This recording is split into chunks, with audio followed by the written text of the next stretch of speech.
Study IQ IAS, अब तैयारी हुई अफोर्डेबल। नमस्कार दोस्तों आई एम वेरी एक्साइटेड कि कल शाम को चंद्रयान 3 लैंड होने वाला है मून पर एंड आई एम श्योर कि आप सभी लोग इसका लाइव टेलीकास्ट देखेंगे। लेकिन यहां पर एक बड़ी खबर यह आई है कि 2019 में चंद्रयान 2 जो लॉन्च किया गया था, आपको पता होगा, उसके अंदर एक ऑर्बिटर था जो अभी भी वर्क कर रहा है और इसरो ने यहां पर बताया है कि चंद्रयान 2 का जो ऑर्बिटर है उसका संपर्क हो चुका है चंद्रयान 3 के लैंडर के साथ।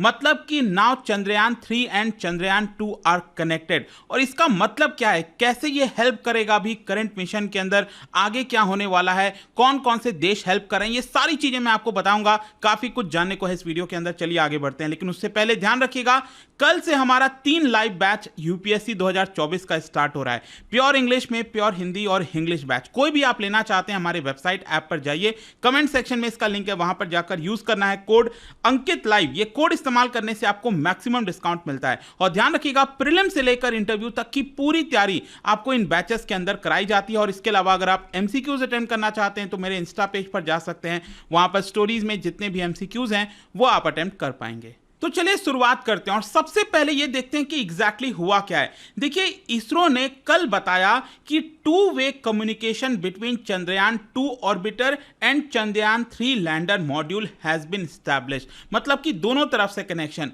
कि चंद्रयान 3 का जो लैंडर है उसका कनेक्शन चंद्रयान 2 के ऑर्बिटर के साथ हो गया है। और ये आप देख सकते हो, इसरो का ये ट्वीट आया है, that is welcome buddy Chandrayaan 2 orbiter formally welcome Chandrayaan 3 LM। LM का मतलब हो गया जो लैंडिंग मॉड्यूल है उसके साथ यहां पर। और ये 2-वे कम्युनिकेशन स्टैब्लिश हो चुका है। तो इसको हम जानेंगे। सबसे पहले समझते हैं इसका मतलब क्या है। मैं आपको पिक्चर्स वगैरह के माध्यम से समझाऊंगा ताकि सारी चीजें आपको क्लियर हो जाएं। देखिए, Chandrayaan 2 is the predecessor of Chandrayaan 3। आपको पता है 2019 में चंद्रयान 2 को लॉन्च किया गया था और उसमें भी हमारा मेन मकसद था कि यहां पर जो लैंडर है उसको लैंड कराया जाए चांद पर और जो रोवर है उसको उतारा जाए। लेकिन अनफॉर्चुनेटली आपको पता होगा कि यह सक्सेसफुल नहीं हो पाया था। लेकिन इसमें जो एक और इंपॉर्टेंट चीज थी वो ये था, दैट इज ऑर्बिटर। ये जो आप देख रहे हो ऑर्बिटर, कि चांद का चक्कर लगाता रहे, ऐसा ऑर्बिटर भी भेजा गया था। ऑल्दो इस बार वो ऑर्बिटर नहीं है, कुछ डिफरेंट है, वो मैं आपको आगे बताऊंगा। लेकिन ये आप देख सकते हैं, ये जो ऑर्बिटर है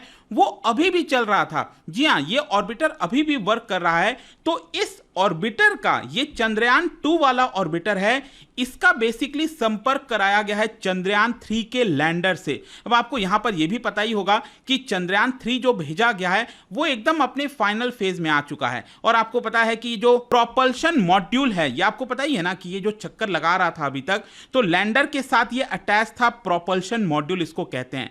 तो अभी क्या है कि ये जो लैंडर है वो ऑलरेडी सेपरेट हो चुका है। मतलब मैं इसकी बात कर रहा हूं, ये लैंडर है, ये सेपरेट हो चुका है और इसी को चांद पर उतारा जाएगा। और इसके अंदर में यहां पर आपको पता है प्रज्ञान रोवर है, मतलब कि जो रोबोट है उसको उतारा जाएगा और चांद के सतह पर चलाने की कोशिश की जाएगी।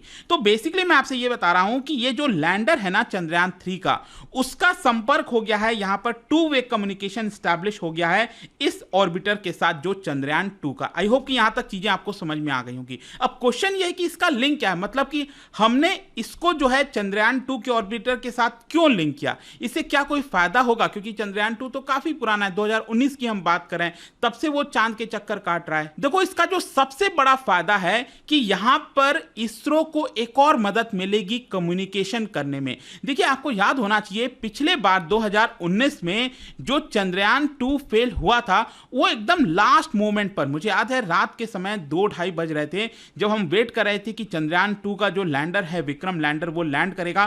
तो एकदम लास्ट मोमेंट पर यहां पर कम्युनिकेशन टूटा और बाद में बताया गया कि वो बेसिकली मून के ऊपर क्रैश कर चुका है।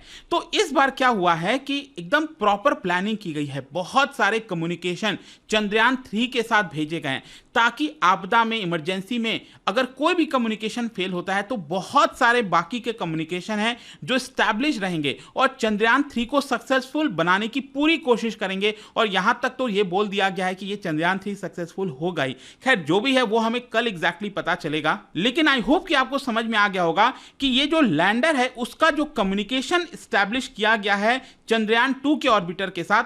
तो क्योंकि चंद्रयान 2 का ऑर्बिटर का जो कम्युनिकेशन है वो हमारे यहाँ पृथ्वी पर इसरो का जो ग्राउंड बेस्ड स्टेशन है उसके साथ ऑलरेडी लिंक्ड है। तो कहने का मतलब यह है कि ये जो लैंडर अभी जा रहा है, जो पहुंचने वाला है, लैंडर का कम्युनिकेशन इसके साथ और इसका कम्युनिकेशन हमारे ग्राउंड स्टेशन पे, जिससे हमें लैंडर के साथ कम्युनिकेट करने में एकदम आसानी हो जाएगी। I hope this thing is clear कि क्यों ये इतनी बड़ी सफलता बताई जा रही है। और इसके अलावा भी यहां पर आप देख सकते हो जो बताया गया है कि अभी जो हमारा लैंडर है वो कैसे कम्युनिकेट कर रहा है। तो आपको बता दूं कि कर्नाटक के अंदर आपको पता होगा एक डिस्ट्रिक्ट है जिसका नाम है रामनगर डिस्ट्रिक्ट, और वहां पर अगर आप देखोगे बहुत बड़े बड़े एंटीनाज आपको देखने को मिलेंगे। ये कर्नाटक का मैप आप देख पा रहे हैं, यहां पर ये वाला जो डिस्ट्रिक्ट है वो बेंगलुरु डिस्ट्रिक्ट है, ठीक है, उसी से सटा हुआ है जिसको कहा जाता है रामनगर डिस्ट्रिक्ट, और वहां पर आपको इतने बड़े बड़े सैटेलाइट्स देखने को मिलते हैं। तो बेसिकली क्या है, ये जो पूरा सैटेलाइट सिस्टम है ये इसको कहा जाता है इंडियन डीप स्पेस नेटवर्क। ये क्या करता है, भारत जो भी डीप स्पेस में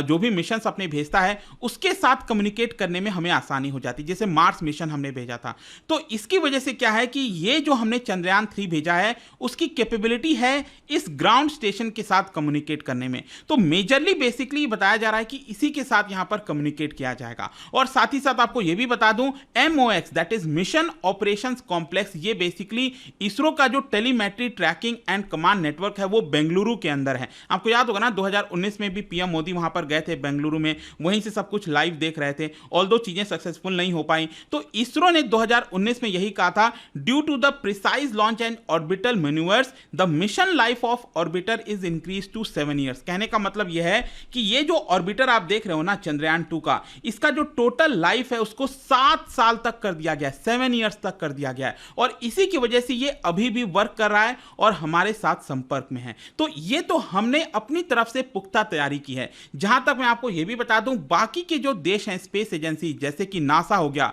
यूरोपियन स्पेस एजेंसी हो गई, वो भी भारत की काफी मदद कर रही हैं। इनफैक्ट आप देख सकते हो यूरोपियन स्पेस एजेंसी का 15 मीटर एंटीना जो कि आपको फ्रेंच गुयाना साउथ अमेरिका के अंदर देखने को मिलेगा वो, और साथ ही साथ 32 मीटर एंटीना जो कि यूके के अंदर है, वो दोनों एक तरह से हमारे जो कम्युनिकेशन है चंद्रयान 3 के साथ उसको लगातार संपर्क में किए हुए हैं। फिर इसके साथ साथ यहां पर जैसे ही हमारा लैंडर लैंड करने वाला होगा तो यहां पर उसका कम्युनिकेशन एक और सैटेलाइट के साथ, एक और एंटीना के साथ जोड़ दिया गया है, और वो भी यूरोपियन स्पेस एजेंसी का 35 मीटर डी स्पेस एंटीना है ऑस्ट्रेलिया के अंदर। तो कहने का बेसिक मेरा तात्पर्य यह है कि जैसे जैसे चंद्रयान 3 नजदीक आता जा रहा है मून के ऊपर लैंड करने के लिए, वैसे वैसे नासा का, यूरोपियन स्पेस एजेंसी की हमें काफी ज्यादा जरूरत पड़ रही है ताकि हम चीजों को अच्छे से कम्युनिकेट कर पाएं। और नासा का भी मैं आपको बता दूं डीप स्पेस नेटवर्क है जो कि लगातार यहां पर कम्युनिकेशन प्रोवाइड करता है, ट्रैकिंग प्रोवाइड करता है कि एग्जैक्टली कौन से लोकेशन पर हमारा लैंडर है इस समय, क्या हो रहा है उसके साथ। तो यहां पर आप देख पाओगे जो Canberra deep space communication complex है वहां पर से हमें लगातार खबर मिल रही है। तो यह काफी इंपॉर्टेंट हो जाता है कि जो भी कुछ हो रहा है उसका हमें पता चलता रहे, और इसी की वजह से हमने नासा की और यूरोपियन स्पेस एजेंसी की भी मदद ली है ताकि कोई भी चूक ना हो और इस बार हम सक्सेसफुल हो जाएं। ठीक है, तो यह सब कुछ होने वाला है। कल बहुत इंपॉर्टेंट दिन है, लेकिन जाने से पहले मैं आपको एक और इंटरेस्टिंग चीज यहां पर बता दूं कि 14 तारीख से लेकर अभी तक क्या हुआ है। देखिए 14 जुलाई को आपको पता ही होगा कि यहां पर पृथ्वी से, भारत से जो चंद्रयान 3 मिशन है उसको लॉन्च किया गया था। फिर उसके बाद कौन सा इंपॉर्टेंट मोड आया, जुलाई 15, जहां पर पहली बार हमने ऑर्बिट को रेस किया था। देखिए यहां पर सिंपल सा चीज आप समझिए कि जो लॉन्च किया गया है हमारा चंद्रयान 3 वो 14 जुलाई को लॉन्च हुआ, और पहले हमने यहां पर गति प्राप्त करने की कोशिश की, ये जो आप देख सकते हो डिफरेंट ऑर्बिट प्लेन पर जाकर। फिर जब हमने यहां पर स्पीड पा ली चंद्रयान 3 की, फिर हमने इसको चांद की तरफ भेजा ताकि जल्दी से हम वहां पर पहुंच जाएं, और जब हम चांद के ऑर्बिट में आ गए तो यहां पर डी ऑर्बिट करने की कोशिश की गई। धीरे धीरे यहां पर इसको कम किया गया और चांद के नजदीक लाया गया। तो ये कुछ इंपॉर्टेंट मोड है, और लास्ट आप देख सकते हैं 17 अगस्त को लैंडर मॉड्यूल को सक्सेसफुली सेपरेट कर दिया गया था। देखो क्या है ना कि इस बार मैंने आपको बताया ऑर्बिटर नहीं है, चंद्रयान जो 2 लॉन्च हुआ था 2019 में उसमें ऑर्बिटर था। इस बार क्या है, इस बार बेसिकली प्रोपल्शन मॉड्यूल उसको बोला गया है जो कि अटैच था उसके साथ लैंडिंग मॉड्यूल जो कि लैंड होगा, विक्रम जो लैंडर है उसको लैंड किया जाएगा, लेकिन जो लैंडर है वो सेपरेट हो चुका है और वो भी इस समय पृथ्वी के चक्कर काट रहा है और कल शाम को एग्जैक्टली 6:04 पर बताया जा रहा है कि उसको चांद पर लैंड कराया जाएगा। तो बने रहिएगा, कल शाम को भी एकदम आपको एकदम जो अपडेट है, लाइव अपडेट है, जितनी भी चीजें हैं वो आपको तुरंत दी जाएंगी जैसा भी होता है। And let's hope for the best. जाने से पहले एक इंटरेस्टिंग क्वेश्चन, क्या आप बता सकते हो this is the second phase which occurs after a few days of the new moon. Basically जो मून का अलग अलग फेजेस होता है उसमें बताया गया है कि न्यू मून के बाद जो सेकंड फेज होता है उसको हम किस नाम से जानते हैं इन चारों में से। इसका राइट आंसर आप सबको पता है, मेरे इंस्टाग्राम पर तो मिलेगा ही, वहां पर अगर आप नहीं हो कोई बात नहीं, टेलीग्राम से ले सकते हैं इसका सही उत्तर। मैं कई सारे जो MCQs हैं वो यहाँ पर स्टोरीज में डालता रहता हूँ। बाकी अगर आपको PDF चाहिए तो टेलीग्राम पर आइए, अलग अलग सोशल मीडिया पर आप जुड़ पाओगे। और जैसा मैंने आपको बताया UPSC की अगर आप तैयारी कर रहे हो, just use the code Ankit live to get maximum discount. And I hope की वीडियो आपको पसंद आया होगा। मिलता हूं आपसे next time. Till then thank you very much, see you soon. Study IQ IAS, अब तैयारी हुई अफोर्डेबल।